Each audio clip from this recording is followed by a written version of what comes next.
war on the Toyota Tacoma exhaust. It's time to attack my Toyota Tacoma.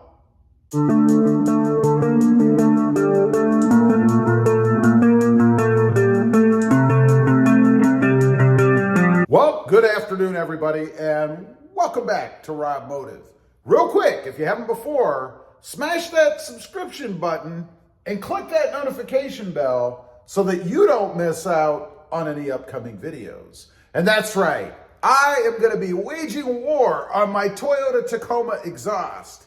It's finally time to attack my truck. Now, what am I talking about? I've put out a few videos recently about changing the exhaust and wanting something a little bit louder, a little bit throatier, something more aggressive. I've made a decision. I'm going to jump all in. I'm going with the Flowmaster. A lot of people have recommended it, say it gives them really good sound with very little drone. Now, speaking of drone, I do expect to have some noise driving the truck around with an aftermarket louder exhaust. It's just that it can't be so overwhelming that it drives me insane. And a lot of you have said it's not too bad. So we're going to find out. What am I going with? I don't remember the exact model and brand and all that stuff, but I think there's only one version, a couple different configurations. What I'm going with is the dual exhaust, and it will exit, unfortunately, out of the sides of the truck. I love a dual exhaust. I prefer that it were to exit out of the back directly because I think that's the best look for the truck. I think that's the most aggressive.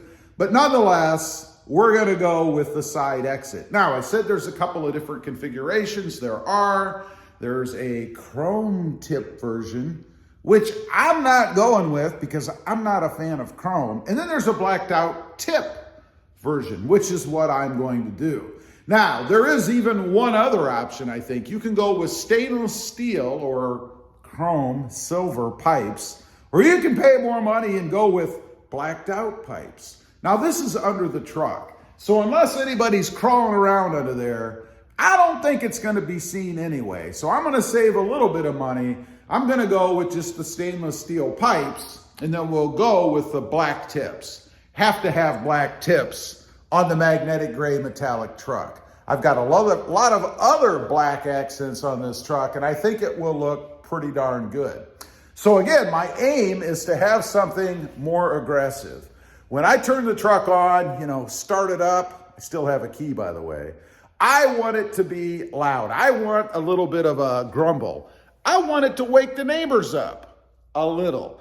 I'm not looking for something thunderous. I'm not looking for a big explosion when I turn on the truck, but I do want to hear it. And then when I get on the pedal, what used to be a gas pedal, it's now an accelerator, I want to have some sound. Like when you're getting on the freeway, maybe passing somebody, or maybe just taking off from a stoplight. I want to be heard.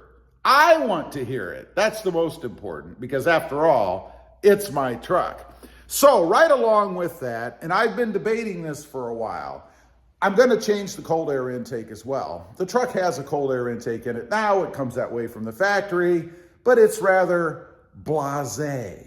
When I open the hood, I like a little bit of pop. I want to see something that looks pretty cool. And I have the answer to that. I've had it for a while, and I had it in my last truck, the 2020. It's sitting right up there on the rack. You can see it. It's been waiting, collecting dust. Might even have a bee's nest in it. I'm not sure. I hope not.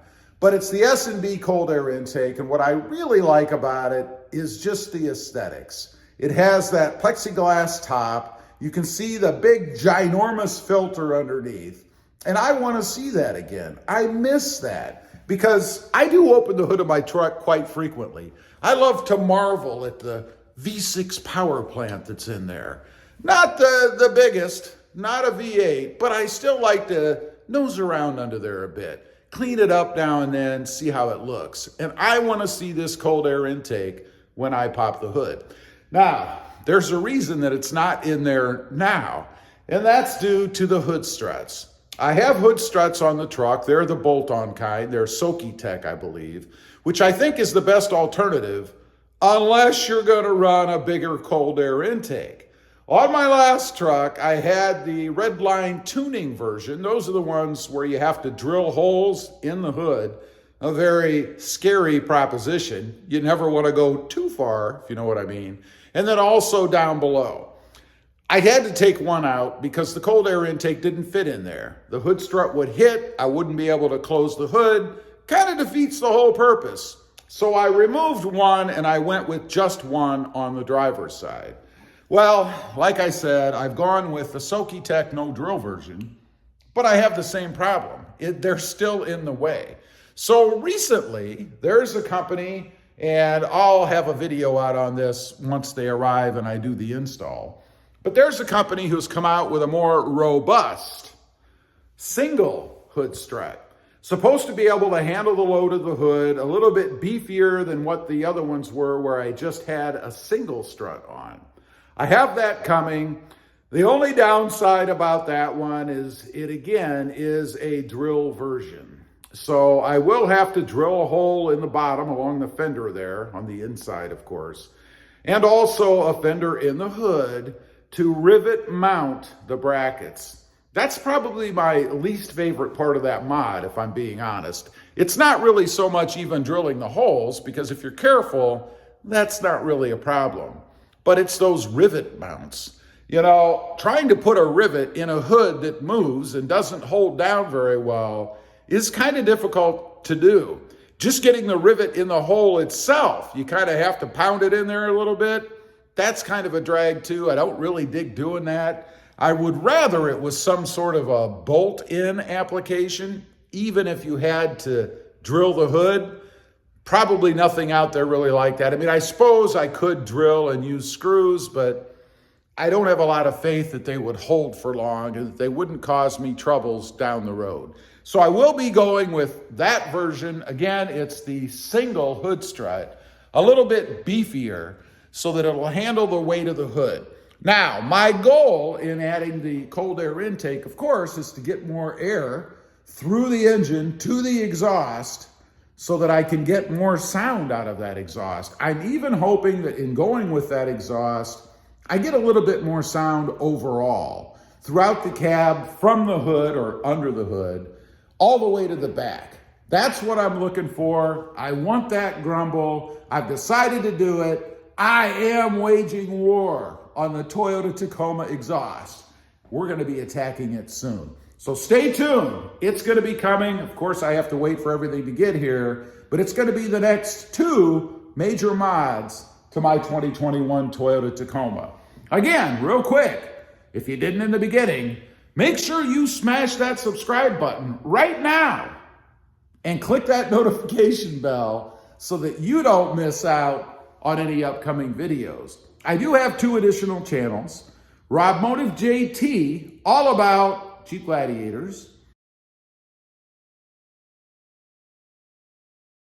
and RobMotive FST, all about full-size trucks. Currently, my Ram 1500. Check them out, and if you're interested, why not subscribe? Thanks for watching. Stay safe out there. Bye.